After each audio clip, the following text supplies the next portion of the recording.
Assalamualaikum warahmatullahi wabarakatuh. Selamat sore dan salam sejahtera bagi kita semua. Semoga Tuhan senantiasa memberikan kesehatan dan ilmu yang bermanfaat bagi kita semua. Halo semua pendengar podcastra yang diselenggarakan oleh Bidang 4 Kominfo. Oh ya, podcast saat ini sudah memasuki episode ke-6. Saat ini, kalian yang baru mendengar podcastra, kalian bisa mampir ke episode sebelumnya. Karena ada hal yang menarik dan juga banyak yang membuat kalian mengetahui seputar bahasa dan sastra Indonesia. Terlebih dahulu, perkenalkan, nama saya Dina Sofana sebagai moderator. Tanpa panjang kata, di sore hari ini saya ditemani oleh Profesor Dr. Prima Gustiyanti M. Hum selaku Ketua Prodi Pendidikan Bahasa dan Sastra Indonesia. Pertama, di sini saya ingin bertanya, bagaimana kabar Prof sekarang? Baik, alhamdulillah sehat. Semoga kamu sehat juga ya, dan teman-teman yang ada di virtual sini semuanya sehat. Ya, saya mau bertanya, Prof, kegiatan apa saja yang Prof lakukan selama masa pandemi? Selama masa pandemi, kalau masa pandemi ini kita bisa membagi dua fase ya. Fase tahun lalu itu betul-betul kita berada di rumah. Jadi semua kegiatan dikoordinasi di rumah.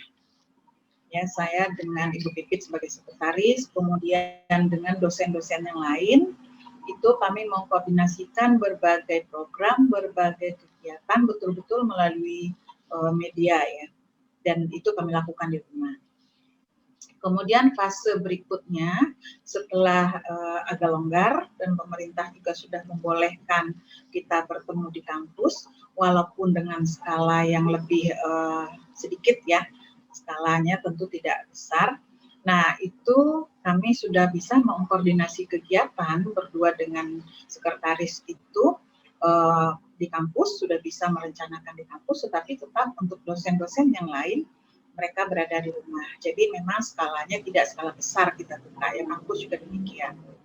Tapi mahasiswa sampai saat ini yang masih tetap berada di rumah. Jadi semua kegiatan dikoordinasikan melalui daring sekarang ini. Tapi alhamdulillah yang penting semua kegiatan bisa berjalan lancar. Alhamdulillah juga karena media sudah ada sekarang ya. Jadi tidak merupakan sebuah kendala walaupun pandemi, program tetap berjalan. Demikian. Baik, saya juga ingin bertanya, Prof. Sudah berapa lama Prof Prima menjabat sebagai Ketua Prodi Pendidikan Bahasa dan Sastra Indonesia di Universitas Muhammadiyah Profesor Dr. Hamka? Kalau di program studi itu saya dari tahun 2017. Ya, di program studi, tapi di lembaga, di unit yang lain itu sudah jauh sebelumnya. Nah, 2017 kalau sekarang sudah 21 sudah berapa tahun? 5 tahun ya. Kemarin kan ada perpanjangan sebagai ketua program studi. Baik, menurut Prof, prodi itu apa? Karena menurut saya prodi adalah adalah kepala sekolah. Nah, kalau menurut Prof sendiri, prodi itu apa? Ya, prodi itu sebuah program, ya, sebuah boleh kita katakan satuan akademik, ya, satuan akademik, dan dia memiliki kurikulum tersendiri, ya, perencanaan tersendiri dan mahasiswa tersendiri. Karena kalau program studi yang lain kan berbeda ya, berbeda juga rencananya, kemudian berbeda juga kurikulumnya. Jadi kalau kita mengatakan ini kepala sekolah, ya satuan mungkin bisa jadi juga ada satuan pendidikan dan di bawahnya kan. Jadi di bawah program studi itu ada dosen, ibaratnya dengan guru-guru gitu ya. Kemudian ada mahasiswa, itu bisa kita identikkan dengan murid, ya. Ada program yang kita laksanakan, mungkin bisa setara dengan itu, tetapi kita tidak bisa membawa begitu saja persamaan itu untuk perguruan tinggi, gitu ya. Tapi yang pasti yang namanya program studi adalah sebuah pendidikan akademik, jenjang pendidikan akademik yang memiliki kurikulum tersendiri yang berbeda dengan program studi yang lain, kemudian memiliki mahasiswa tersendiri, ya. Yang paling penting adalah bahwa setiap program studi pasti memiliki kurikulumnya masing-masing, itu pasti, ya. Kalau boleh saya tahu, suka duka apa yang Prof rasakan saat menjabat sebagai Ketua Prodi Pendidikan Bahasa dan Sastra Indonesia? Kalau ditanya suka duka, kita tidak bisa juga memilah suka, ini duka, nggak bisa juga. Semuanya berjalan dengan lancar. Kalau saya mengatakan mungkin banyak sukanya, karena banyak dukungan dari teman-teman dosen, ya. Dukungan itu sangat penting ya. Jadi kalau duka ya tidak juga duka. Kalau misalnya kita punya banyak teman yang mendukung program-program berjalan dengan baik, banyak tim yang melakukan itu, saya pikir ya semuanya suka saja. Kalau duka paling ya waktu yang lebih banyak bercurah pada program studi, ya itu sesuatu yang sesuatu yang sudah memang balutnya seperti itu. Jadi saya tidak menyebut itu duka, saya itu menyebut tantangan. Ya, jadi saya tidak mengatakan itu duka, itu tantangan buat saya. Bagaimana semua program berjalan dengan baik, bagaimana teman-teman bisa terkoordinir dengan baik, nah itu adalah tantangan. Ya, jadi tidak duka. Oke. Mungkin ini beda sedikit kita pembahasannya ya, Prof. Kalau boleh saya tahu, Prof Prima, bolehkah berbagi cerita kenangan Prof Prima sewaktu menjadi mahasiswa aktif seperti kita dulu? Iya. Kalau saya aktif itu memang sudah dari kecil ya. Dari SD itu saya senang kegiatan-kegiatan. Saya masuk tim tari, masuk olahraga, pramuka dan macam-macam. Nah, kemudian saya itu tim padus. Ya, di SMP itu saya juga tim padus.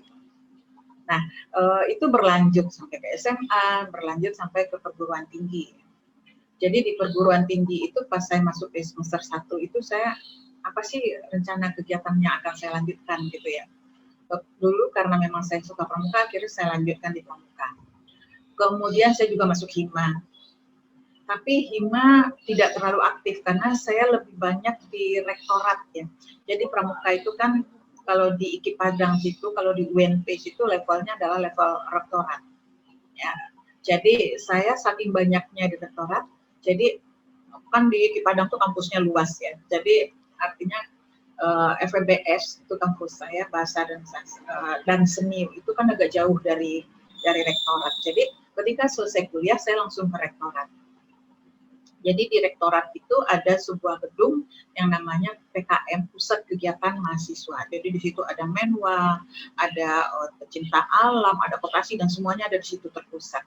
Dan saya merasa senang di situ, enjoy di situ, sehingga kegiatan di Hima saya ikutin, tapi tidak terlalu konsen saya di Hima.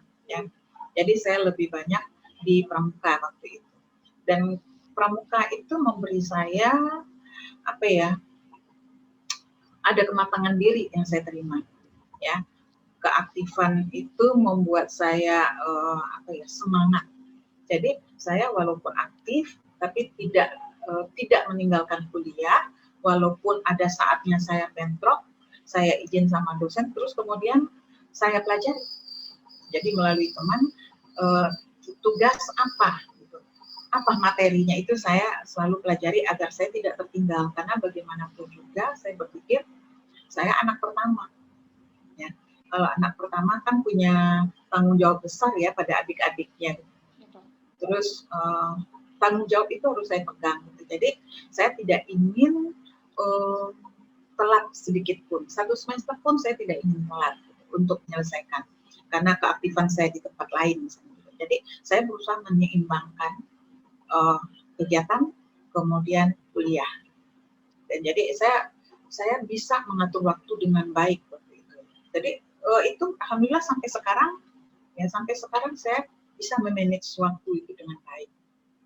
Itu salah satu efek ya atau salah satu dampak yang saya peroleh ketika saya aktif. Demikian. Menurut Prof, hal apa yang masih mengganjal sewaktu masih menjadi mahasiswa aktif?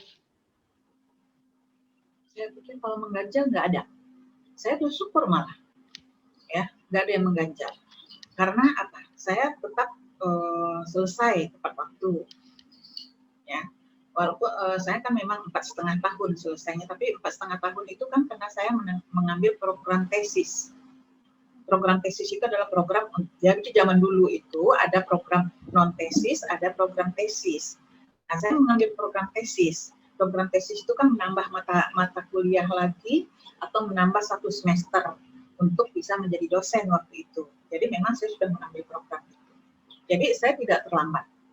Untuk penyelesaian kuliah saya tidak terlambat. Kemudian saya mendapat beasiswa.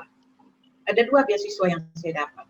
Beasiswa Super Semar dan beasiswa PID, Tunjangan Ikatan Dinas. Saya mendapat 2 beasiswa itu tuh karena keaktifan. Jadi waktu itu ada kriteria gitu untuk kita menerima beasiswa itu ada kriteria. Ya, nah kriteria itu alhamdulillah saya dapat nilai bagus. Jadi waktu itu nilai bagus, kemudian aktif. Itulah yang membuat saya mendapat beasiswa itu. Jadi beasiswa Super Semar itu saya dapat 2 tahun, tunjangan ikatan dinas itu saya dapat 1 tahun karena sudah mau berakhir. Ya. Nah, tunjangan ikatan dinas itulah yang membuat saya menjadi ASN. Ya, tunjangan ikatan dinas itu ketika saya sudah kuliah, selesai kuliah, saya tinggal memasukkan berbagai macam syarat, ya, syarat perlakuan baik dan segala macam. Kemudian saya ajukan ke di bagian akademik di IKIP Padang, kemudian saya cari rekomendasi biar saya bisa ditempatkan tempat yang saya inginkan. Karena kalau tidak ada rekomendasi, saya bisa jadi ditempatkan dimanapun. Karena memang perjanjiannya ditempatkan dimanapun kita harus patuh. Nah kebetulan IKIP Muhammadiyah waktu itu, Wahamka kan namanya IKIP Muhammadiyah, memberi saya rekomendasi. Sehingga saya diangkatlah menjadi ASN. Jadi dari pertama saya mengajar tahun 92 di sini, saya sudah calon PNS, sudah membawa SK itu. Jadi kalau dikatakan mengganjal, nggak ada, semua enjoy. Semua bermanfaat baik untuk saya. Ya, nggak ada yang mengganjal di saya. Ya. Jadi, apa yang membuat Prof. Prima yakin dengan pilihan Prof. Prima dengan mengambil jurusan Pendidikan Bahasa dan Sastra Indonesia? Ya, kalau disebut jurusan, awalnya saya tidak fokus ke jurusan Bahasa dan Sastra Indonesia karena waktu di SMA itu saya jurusannya IPA. Ya, waktu di SMA jurusan saya IPA, cita-cita saya itu jadi astronom. Cita-cita utama saya itu astronomi. Ya, astronomi waktu itu di ITB. Karena ada di ITB waktu itu. Tapi saya nggak keterima. Jadi waktu zaman itu ada peluang untuk mengikuti Sipenmaru ya zaman itu. Kalau sekarang apa sih penerimaan siswa baru itu? Zaman saya itu istilahnya Sipenmaru. Ya. Nah, waktu zaman Sipenmaru itu ada jatah. Untuk yang jurusan IPA itu boleh memilih 3 jurusan. Ya, memilih 3 jurusan. Nah, kemudian 3 jurusan itu tentu yang pertama adalah sesuai dengan keinginan saya karena saya suka alam. Itu pramuka itu salah satunya begitu. Ya, jadi kenapa saya milih pramuka? Ya, karena saya suka alam. Jadi menatap langit-langit itu, menatap malam hari, bulan bintang itu tuh saya hayati banget. Jadi makanya saya ingin jadi astronom waktu itu. Tapi ya mungkin saingan cukup banyak lah ya. Apalagi seluruh Indonesia kan berbeda pada zaman itu dan zaman sekarang. Nah kemudian satu lagi apa ya? Jadi satu lagi yang IPS apa yang mau saya isi, yang sosialnya. Nah kemudian orang tua saya mengatakan bahasa Indonesia saja. Gitu. Karena bahasa Indonesia tahun lalu, saya nggak tahu orang tua saya itu dapat kabar dari mana gitu. Tahun lalu itu peminatnya sedikit, dia bilang gitu kan. Terus ya udah saya masuk. Tapi ternyata enggak. Tahun di saya itu malah tuh terbanyak bahasa Indonesia waktu zaman itu yang memilih. Ya. Jadi informasinya salah, tapi akhirnya saya diterima di situ. Gitu. Ya, akhirnya ketika saya sudah diterima di Bahasa Indonesia, walaupun astronomi itu masih mengganjal di dalam diri saya, tapi kemudian untuk astronomi itu saya cuma akhirnya karena memang saya diterima di Bahasa Indonesia dan memang mungkin dulu tidak apa ya, peluang itu tidak terbuka sedemikian zaman sekarang ya. Jadi sudah diterima Bahasa Indonesia ya sudahlah gitu. Ya sudahlah, yang penting saya diterima UMPTN karena bagaimanapun zaman itu pengaruh atau UMPTN itu sangat susah untuk dimasuki. Jadi kalau kita sudah berhasil di situ, ya sudah saya di situ dan saya mengatakan walaupun ini bukan jurusan utama yang saya tuju, saya harus menggeluti ini, saya harus mencintai ini, kayak gitu. Jadi saya tekadkan. Ya, jadi saya nikmati saja. Saya harus di sini. Berarti memang mungkin, saya bilang gitu ya, takdir saya di sini. Saya berpikiran seperti itu. Mungkin memang takdir saya itu jurusannya adalah Bahasa Indonesia. Dan ternyata memang alhamdulillah ya, jadi sampai sekarang malah sampai puncaknya di Bahasa Indonesia saya mendapat profesor pendidikan bahasa dan sastra Indonesia. Jadi saya pikir mungkin memang itu sudah jalan Allah untuk saya. Ya, oke. Nah, jadi tips apa yang Prof. Prima gunakan sewaktu menghadapi persoalan tugas kuliah yang banyak? Tugas kuliah yang banyak, terus di sisi lain saya aktif, gitu ya maksudnya? Iya, Prof. Di sisi lain saya aktif di rektorat waktu itu. Ya, jadi begini, saya selalu iri, nah itu. Saya iri dengan teman-teman saya yang selesai pulang kuliah itu, mereka ke perpus. Zaman dulu perpus, nggak ada, sekarang Google nggak ada. Jadi teman-teman saya itu, alhamdulillah mungkin ke negeri ya, jadi persaingan itu ketat. Jadi teman-teman saya itu setelah kuliah nyari tugas ke perpus. Dan saya kegiatan gitu ya kan, saya kegiatan. Karena saya mampir di perpus jam 5 saya baru pulang. Jadi saya iri. Jadi saya irinya begini, teman-teman saya tadi udah belajar, saya belum. Itu selalu. Teman-teman saya tadi sudah belajar, saya belum. Sehingga kalau sudah sampai di rumah, saya belajar. Jadi saya belajar sampai malam.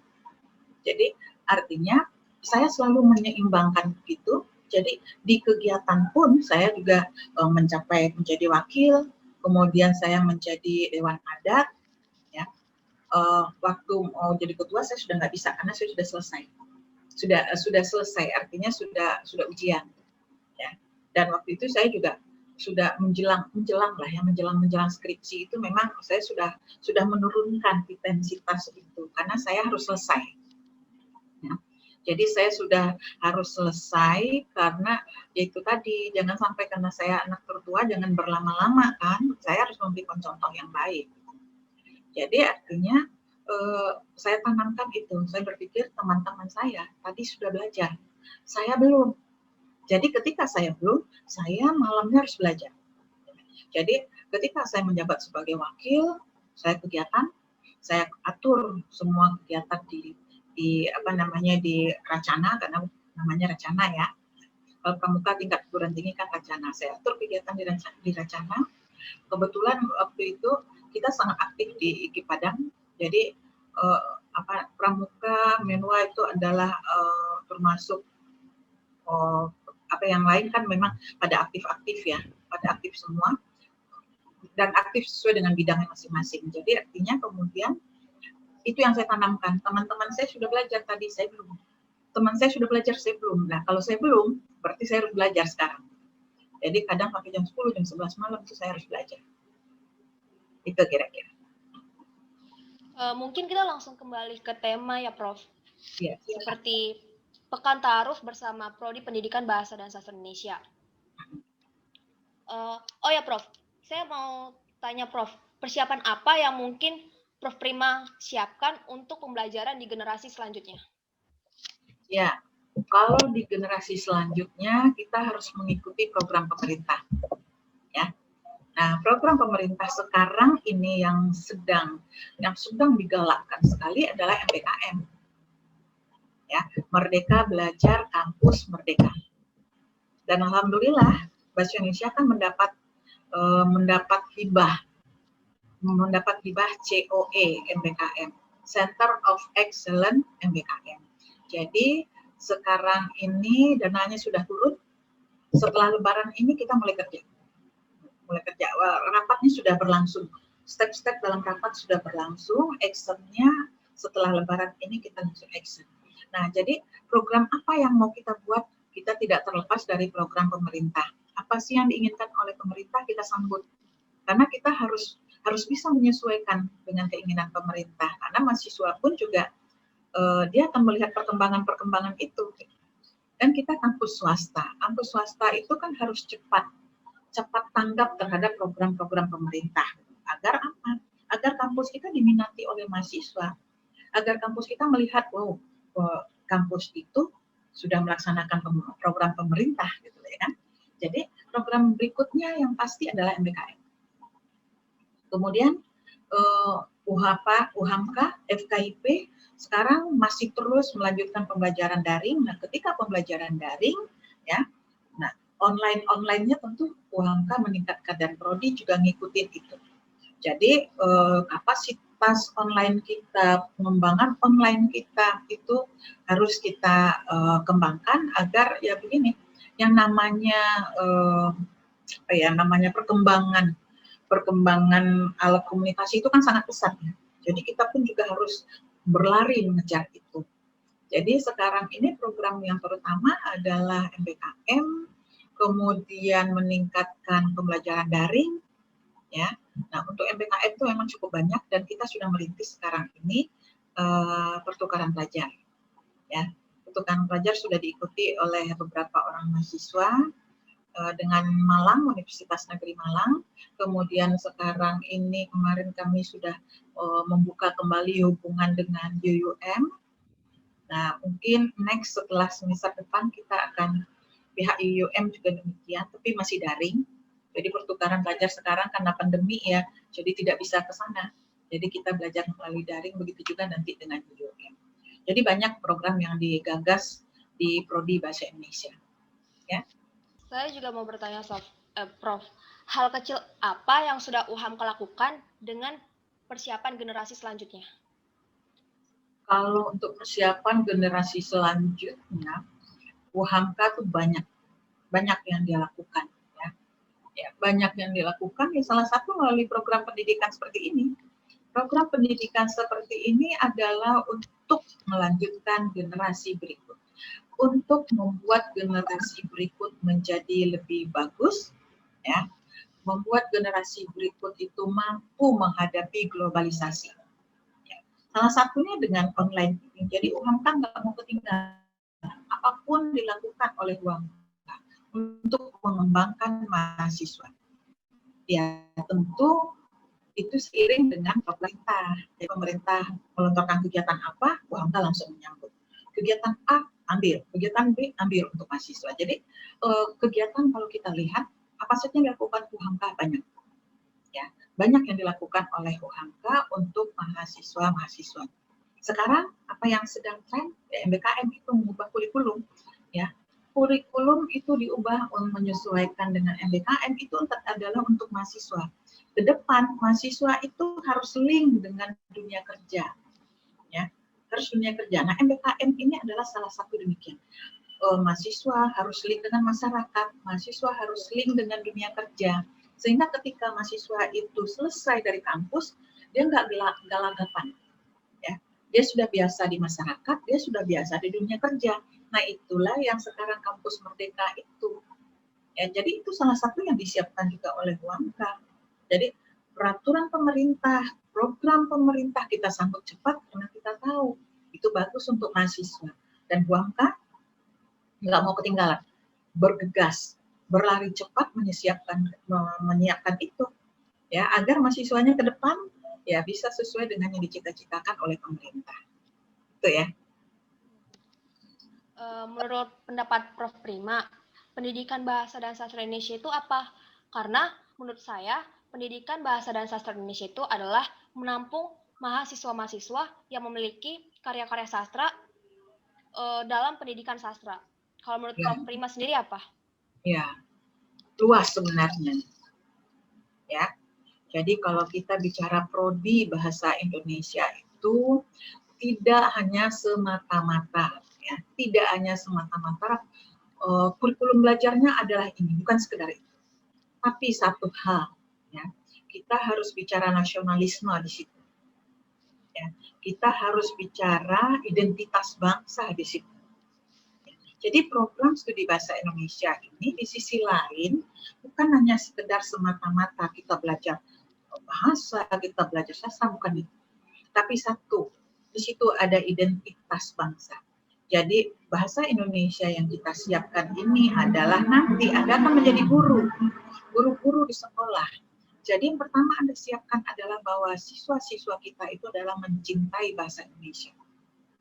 Ya, bahasa ini menjadi identitas dirinya. Ketika siswa-siswa kita paham bahwa ini adalah identitas saya, dia akan bangga berbahasa Indonesia. Ya, itu yang utamanya, cita-cita ideal kita di situ. Kemudian baru bahwa bahasa itu adalah alat komunikasi. Bahwa bahasa itu tidak terlepas dari budaya. Ya. Jadi ketika kita berbahasa, bahasa kita bagus berarti budaya apa yang ada di dalam diri kita? Santun. Jadi ketika kita santun, orang lain juga senang. Gitu. Orang lain menghormati kita. Jadi ada hubungannya dengan budaya juga.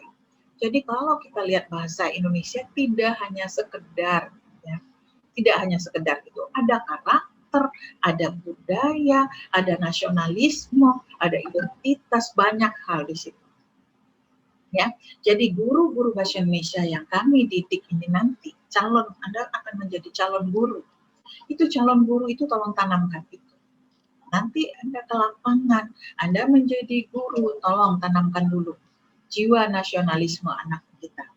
Ya, bahwa dia harus memahami bahasa Indonesia ini, lahirnya itu juga melalui perjuangan. Ya, bahasa Indonesia ini terlahir itu dari sokongan dari berbagai para pemuda yang mau menerima, gitu, yang menghilangkan egoisnya. Gitu. Kalau pada egois nanti jangan-jangan pemuda bilang bahasa Jawa aja jadi bahasa nasional Indonesia, misalnya gitu kan. Tapi waktu saat itu para pemuda itu begitu legowonya menerima. Ya. Jadi artinya kita harus memberikan itu kepada siswa kita. Jadi bukan hanya sekedar pembelajaran sastra, bukan sekedar itu. Kemudian apa satu lagi? Literasi. Ya. Literasi itu sangat penting walaupun sekarang ini kita tahu literasi kita sedang rendah, tapi melalui bahasa kita ingin literasi itu makin tinggi. Makanya di sekolah ada program literasi kan. Jadi artinya pada pundak Anda semua, ya, pada pundak mahasiswa bahasa Indonesia itu sangat berat bebannya. Karena Anda di sisi lain ada program nasionalisme, ada program literasi yang harus disampaikan, ada budaya di dalam sastra itu memuat budaya loh. Jadi ada budaya yang harus disampaikan juga kepada siswa-siswanya. Oke, jadi beban mahasiswa bahasa Indonesia itu cukup tinggi, gitu ya. Ya. Saya ingin bertanya, Prof, apa kelebihan dan kekurangan pada prodi Pendidikan Bahasa dan Sastra Indonesia di Universitas Muhammadiyah Profesor Dr. Hamka? Kelebihan dan kekurangan. Kelebihannya yang banyak. Kalau kekurangan itu yang berusaha kita tutup. Itu yang berusaha kita tutupi dengan arti kata kita lakukan program-program untuk menutupi itu. Nah, kalau sekarang saya mengatakan malah kelebihannya yang banyak. Ya, karena apa? Satu, kita sudah akreditasi A. Akreditasi A itu sudah sebuah langkah bagus, dan kemudian kita kan sekarang ingin menyusun menuju unggul, sedang disusun. Bukan hanya sekedar itu, bahasa Indonesia juga ingin akreditasi internasional. Ya, itu juga sudah separuh jalan penyusunan borangnya. Ya, jadi kalau ditanya apakah banyak kekurangan, sudah kita tutup, ada kekurangan. Kita berusaha. Ada 4 orang profesornya, itu sudah sebuah angka yang sangat fantastis untuk sebuah program studi loh. Ya, sudah ada 4 kan profesor kita. Itu angka yang sangat fantastis. Ya, jadi saya pikir kekurangan memang harus kita tutupi terus. Kekurangan itu memang itulah yang namanya kerja dari ketua program studi, dosen, mahasiswa. Kekurangan itu, ayo, mari, di mana kurangnya? Oh, kurangnya di kurikulum. Nah, sekarang kita membuat kurikulumnya menjadi lebih bagus, ada MBKM. Ya, jadi kekurangan saya katakan enggak. Kita sedang menuju naik, kita sedang menanjak, ya. Dosen-dosen semua sudah bagus-bagus, sedang S3 banyak. Jadi kalau dikatakan dosennya masih S2 yang banyak, salah. Dosen kita sudah pada S3, banyak yang S3. Dosen baru betul, karena namanya juga masih baru. Ya, dosen baru masih S2, ya iya kan masih baru. Nanti kan ada waktunya dia harus ke S3, ya kan? Jadi sekarang dosen S3 banyak, kepangkatan sedang Biro SDM sedang mendorong dosen-dosen untuk menaikkan kepangkatannya. Sebentar lagi ada beberapa teman yang akan turun kepangkatannya, ya. Ada Bu Nini yang sebentar lagi akan turun kepangkatannya. Ada teman-teman yang masih asisten ahli yang sebentar lagi juga turun kepangkatan lektornya. Jadi saya pikir kekurangan itu memang harus kita sebagai perguruan tinggi swasta harus kekurangan itu harus ditutupi dengan kerja keras. Ayo naik gitu, kita harus naik. Dan itu yang sedang kita lakukan. Ya. Jadi di prodi pendidikan bahasa dan sastra Indonesia ini apa saja yang dipelajari? Karena banyak yang bertanya kenapa mengambil jurusan bahasa dan sastra Indonesia. Padahal bahasa dan sastra Indonesia ini adalah bahasa yang setiap hari kita gunakan. Tapi kenapa bahasa dan sastra Indonesia ini tetap kita pelajari? Ya, jadi di program studi pendidikan bahasa dan sastra Indonesia itu ada beberapa hal, ya, berapa item, berapa sub yang harus kita pelajari. Pertama masalah kependidikan. Bagaimana cara mengajarkan bahasa Indonesia, ya. Jadi kependidikan itu terkait bagaimana cara mengajarkan bahasa dan sastra Indonesia. Kemudian keilmuan tentang bahasa itu sendiri, ya, keilmuan tentang bahasanya dan keterampilannya. Kemudian yang ketiga itu adalah keilmuan tentang sastranya, karena bahasa dan sastra itu sangat lekat, ya. Oke. Jadi belajar bahasa Indonesia tidak hanya sekedar bahasa lisan, ada bahasa tulis juga yang perlu dipelajari dengan baik, ya. Kalau bahasa lisan ya itu adalah bahasa yang sehari-hari kita pakai. Jadi artinya tidak hanya mengatakan ngapain lagi, ya, belajar bahasa Indonesia, orang kita sehari-hari sudah bahasa Indonesia, ya. Jadi bukan sistemnya begitu pertanyaannya, ya, karena itu tadi banyak hal yang harus pelajari secara keilmuan, ya. Kemudian di sisi lain juga ada sastra, ya. Nah, sastra itu kan juga perkembangannya banyak. Kalau kita tidak paham perkembangannya juga tidak bisa kita mengajarkan pada siswa kita dengan baik. Bahasa juga banyak perkembangannya. Metode pembelajarannya banyak perkembangannya hingga sekarang, ya. Jadi memang kalau kita bicara bahasa Indonesia tidak hanya sekedar kita mengatakan bahwa kita orang Indonesia ngapain lagi bicara bahasa Indonesia gitu, ya. Tadi kan saya katakan juga kita sebagai guru bahasa Indonesia itu harus setiap saat untuk mendorong siswa-siswa kita agar pertama adalah menimbulkan sifat atau menimbulkan rasa memiliki, rasa nasionalisme dan macam-macam. Nah, itu juga tugas kita sebagai guru bahasa Indonesia nanti, ya. Jadi di program studi bahasa Indonesia itu banyak hal yang dipelajari, yang disiapkan, kemudian juga tadi dikatakan MBKM itu membuat mahasiswa harus mampu juga mengenali dunia kerja yang lain, ya, bukan hanya sekedar jadi guru nanti.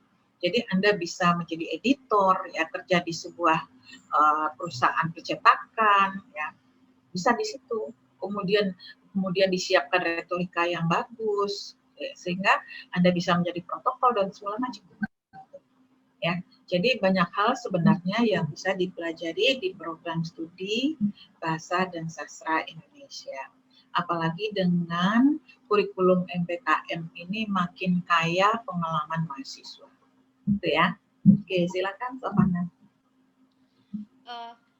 Jadi setelah lulus dari pendidikan Bahasa dan Sastra Indonesia ini, pekerjaan apa yang kita dapatkan, Prof? Ya, dengan MBKM sekarang ini malah lebih luas. Ya, MBKM itu kan menyiapkan magang juga, ya. Nah, magang kan kita sudah merencanakan.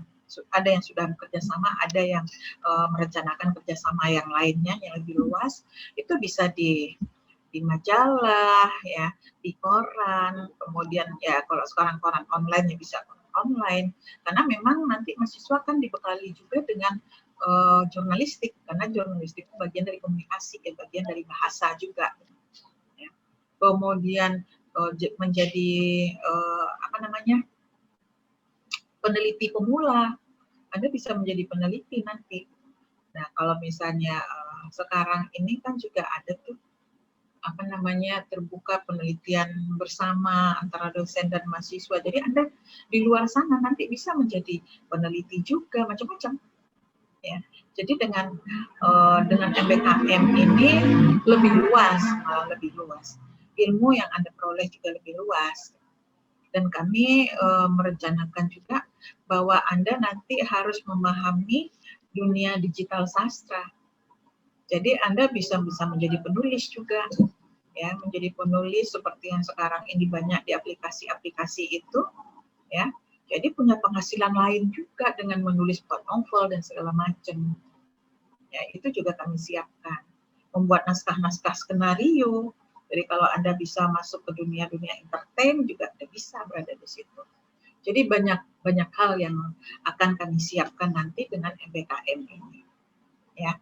Nah, buat sekarang mahasiswa yang belum tersentuh oleh MBKM, kan Anda juga ada menjadi pewara, jadi MC juga banyak mahasiswa kita yang di luar bisa menjadi MC karena sudah dibekali dengan ilmu itu, ya. Bahkan ada mahasiswa kita yang lari ke jurnalis karena memang sudah dibekali dengan itu, ya. Jadi banyak hal yang bisa dilakukan. Ya, silakan, Sofana. Selain kegiatan pembelajaran internal dalam kampus, adakah pembelajaran eksternal yang dilakukan oleh Prodi kepada mahasiswa agar tidak bosan ataupun jenuh? Ya, pembelajaran kalau kita bicara internal, memang pembelajaran kita kan berada di internal, ya, di dalam. Tetapi program studi kan juga membuka mata kuliah yang terkait dengan eksternal, terkait dengan luar. Ada KKN. KKN itu kan juga menambah pengalaman Anda di masyarakat. Ada magang, ya. Ada magang itu juga, ada magang di sekolah nanti, ya. Sekarang kan magangnya baru magang di sekolah, ya. Nanti dengan MPKM ada magang di tempat-tempat lain, di pemerintahan. Kalau kita membuat kerjasama dengan pemerintahan, tadi saya katakan di koran-koran, kita membuat kerjasama di koran, di penerbitan, ya. Jadi artinya dengan MPKM malah akan terbuka kesempatan yang sangat luas Anda belajar di luar, termasuk di luar program studi kita. Jadi nanti dengan MBKM ada 3 semester Anda belajar di luar. Belajar di luar dikatakan dengan program studi lain di kampus kita, misalnya ke FISIP, mana gitu. Kami sudah mencoba meng-create nanti dengan FISIP dan dengan teknik. Jadi sekarang kan zamannya IT, ya. Karena zaman IT, nah IT-nya itu nanti kita minta ke teknik informatika, akan membekali Anda dengan IT, kemudian nanti Anda bisa men-share atau membuat aplikasi-aplikasi yang terkait dengan, tadi saya katakan pada zaman sekarang orang banyak membuat aplikasi sastra, ya kan? Ada pasti mengenal Wattpad, Novella gitu, novel tool, macam-macam kan? Nah, Anda bisa masukin di situ. Nah, kita bekali itu. Jadi IT-nya kita bekali nanti dengan teknik. Oh, ingin yang berminat ke jurnalistik nanti dengan FISIP. Ya.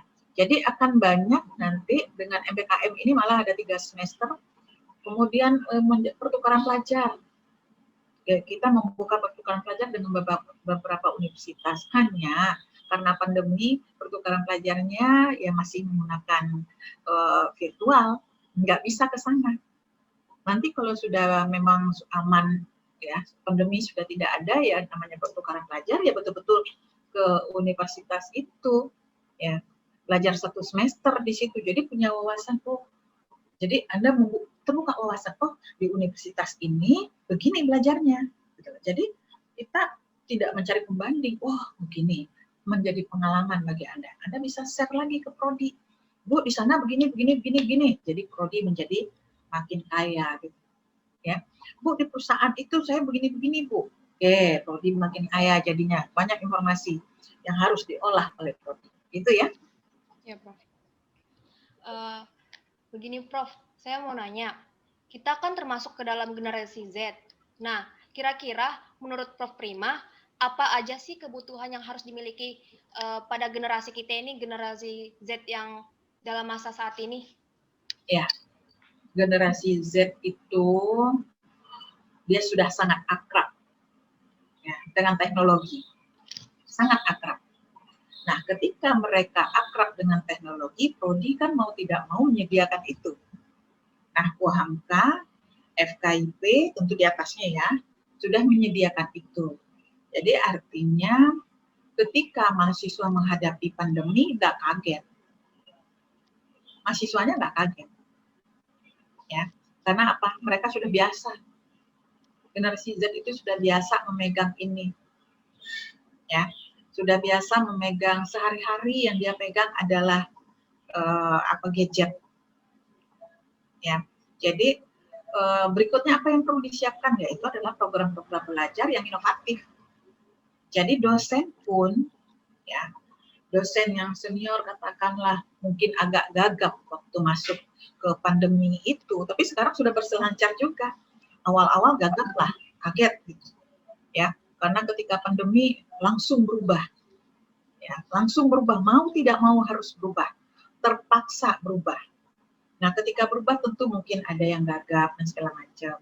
Tapi kan sekarang pandemi sudah hampir masuk tahun kedua, akhirnya dosen-dosen yang senior pun sudah biasa, sudah artinya sudah enjoy juga dengan virtual ini, gitu ya kan? Nah, jadi apa yang perlu disiapkan berikutnya? Yaitu adalah metode pembelajaran yang inovatif, yang kreatif, gitu ya. Nah, mahasiswanya juga diharapkan dan begitu kreatif. Jadi, memang pada masa pandemi ini ada ketakutan-ketakutan yang dialami oleh dunia pendidikan. Takut tidak bisa mentransfer karakter dengan baik, takut tidak optimal, karena kan mahasiswa di rumah kadang kita nggak tahu dia siap apa tidak untuk belajar. Ya, kadang-kadang dia tutup kamera, jangan-jangan dia tidak ada di situ. Karena memang berapa kali dipanggil-panggil orangnya nggak jawab. Jadi jangan-jangan hanya alatnya yang ditaruh, kemudian dia bisa jadi ketiduran, dia bisa jadi pergi kemana gitu. Yang penting dia hadir. Nah, memang itu adalah ketakutan-ketakutan yang harus kita atasi bersama.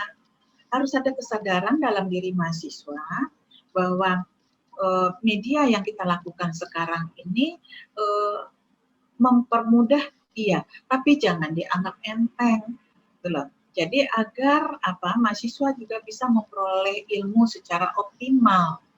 Jadi konsentrasinya harus tetap. Jangan mentang-mentang di rumah gitu ya, jadi nggak siap. Sambil makan, sambil sambil ketawa-ketawa kan kelihatan. Jadi mungkin ada yang ngobrol di sampingnya gitu loh, sambil ngangguk-ngangguk. Apakah ngangguknya terhadap informasi yang diberikan oleh dosen atau ngangguknya terhadap yang di sebelah yang ngajak bicara. Jadi kan, ya. Jadi artinya pihak dosen, pihak prodi harus mempersiapkan metode-metode pembelajaran yang inovatif, yang kreatif, dan mahasiswa juga diharapkan kesadarannya untuk belajar. Itu ya. Jadi kesadaran itu juga penting agar apa? Agar ilmu yang disampaikan oleh dosen bisa berjalan dengan optimal. Agar karakter yang kami transfer juga bisa diambil, diserap dengan lebih bagus, gitu ya. Baik, Prof. Saya mau bertanya, Prof, apakah lulusan pendidikan bahasa dan sastra Indonesia ini hanya beridentik dengan profesi sebagai guru? Ya, kalau beberapa dekade ini sebelum MBKM berlaku, itu kan memang prodi sudah membekali dengan pengetahuan-pengetahuan yang lain, termasuk menjadi pewara, termasuk jurnalistik, ya kan, termasuk penulisan skenario, penulisan non ilmiah. Nah, itu sebenarnya sudah pembekalan untuk mahasiswa yang ingin mengambil jalur non guru, ya. Jadi bisa jadi kan kita nggak tahu ya kehidupan kita berada di mana Anda nanti. Nah, kalau misalnya nanti ingin jadi jurnalis sudah dibekali walaupun dasar, tapi Anda sudah memiliki dasar. Kemudian ingin menjadi pewara, mungkin pewara di tingkat RT dulu, lama-lama orang jadi paham, jadi tahu kalau Anda bisa bawa acara. Nah, itu juga menambah finansial, itu kan. Nah, kemudian mungkin karena Anda sudah dibekali penulisan skenario, Anda sudah dibekali bagaimana menulis sastra, menulis novel, menulis cerpen, kemudian Anda mau mengambil bidang itu untuk kehidupan Anda, ya bisa, karena Anda sudah dibekali. Anda tinggal mengembangkan. Mau mengembangkannya melalui pendidikan boleh, mau mengembangkan melalui otodidak juga boleh, karena dasarnya sudah punya. Dan memang ada beberapa mahasiswa kita kan yang mengambil jalur itu. Dulu waktu tahun berapa ada mahasiswa kita yang memang sudah biasa menulis cerpen, menulis novel. Dia menemukan dunia kehidupan yang lain di situ. Gitu. Tapi kabarnya dia tetap jadi guru, tapi ya nulis juga. Kan menjadi lebih kaya ya, menjadi lebih kreatif, dia menjadi lebih kaya ilmunya. Gitu. Ya. Jadi sebelum MBKM pun, Prodi sudah membekali dengan berbagai macam keterampilan. Ya, termasuk waktu itu kepustakaan, ya. Jadi biasanya kan kalau di sekolah itu guru bahasa Indonesia itu identik disuruh mengurus pustakaan juga gitu kan. Nah, kita bekali juga. Nah, dengan MBKM malah menjadi lebih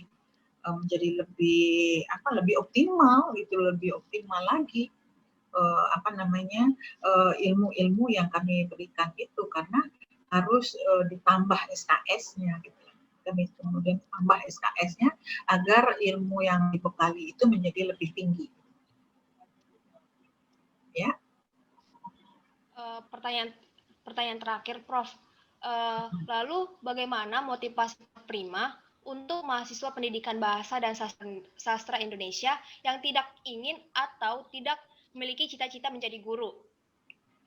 Ya, untuk mahasiswa bahasa Indonesia yang tidak ingin memiliki cita-cita jadi guru, tapi ingin belajar sastranya, misalnya kan ada ya, karena memang sudah terlanjur menyukai sastra, ada mahasiswa kita yang masuk itu tujuannya adalah untuk belajar sastra, ya nggak apa-apa.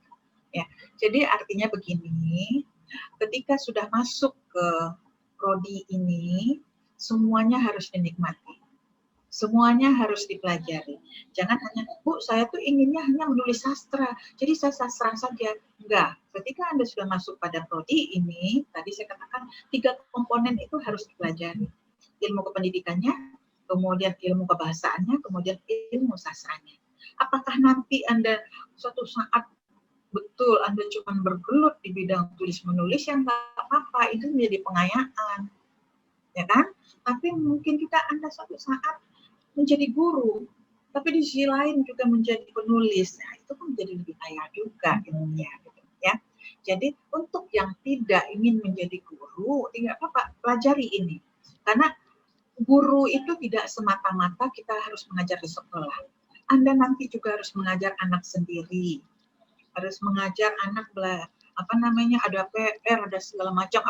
Kemarin masa pandemi misalnya, itu malah orang tua malah menjadi guru di rumah, ya kan, pada masa pandemi. Jadi orang tua yang nggak bisa menjadi guru malah kelimpungan, bagaimana cara mengajar anak?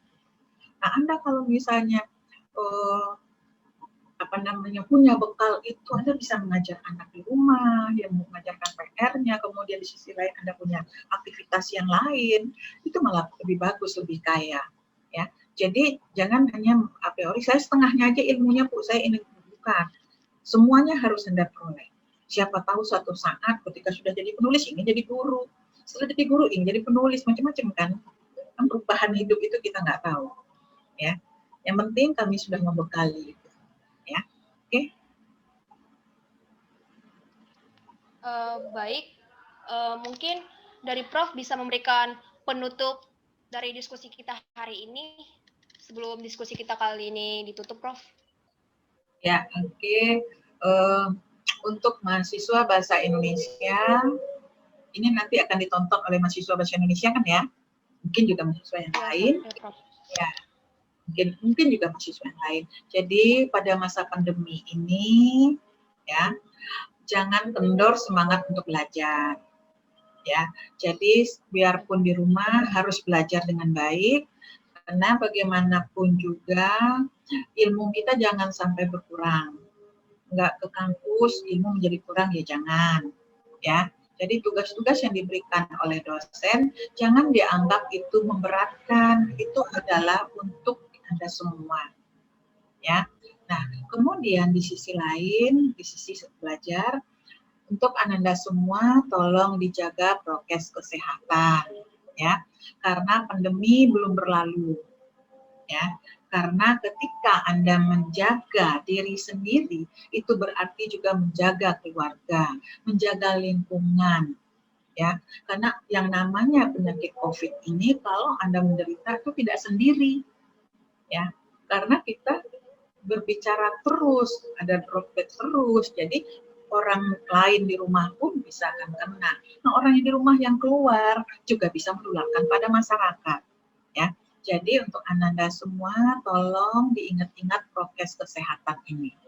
Oke, nah berikutnya untuk Ananda semua, tolonglah berusaha menyelesaikan pendidikan tepat waktu. Jangan menunda-nunda waktu penyelesaian kuliah. Karena tepat waktu itu ada dua sisi. Untuk Anda bagus, untuk prodi juga bagus. Ya, nah kalau untuk Anda pasti nggak nambah SPP lagi gitu ya kan, bisa merencanakan kegiatan berikut lagi, mau ke S2, mau mengajar atau bagaimana, mau menikah, bisa. Jadi artinya kalau udah selesai satu tahap, kita juga gampang untuk tahap berikutnya. Untuk prodi juga demikian. Kalau Anda tepat waktu, prodinya juga bagus.